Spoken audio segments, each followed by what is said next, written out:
शुरुल्लाह के नाम से जो निहायत मेहरबान और रहीम है।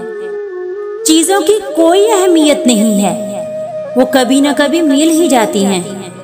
सिर्फ इंसान है जिसका कोई नेमल बदल नहीं और दोबारा कभी हासिल नहीं होते। ऐसा भी होता है कि खुदा हमें फूलों से भरा हुआ पूरा टोकरा देने की मूड में होता है और हम सिर्फ एक फूल को हासिल करने की जिद लगाए बैठे होते हैं। कुछ लोगों की इज्जत सिर्फ और सिर्फ उनके शर से बचने के लिए की जाती है।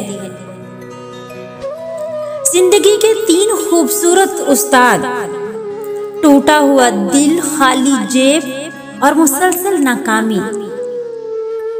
दुआएं अनदेखी होती हैं लेकिन वो नामुमकिन को मुमकिन बना देती हैं। मौजज़ात करना अल्लाह का काम है, हमारा काम बहुत आसान है।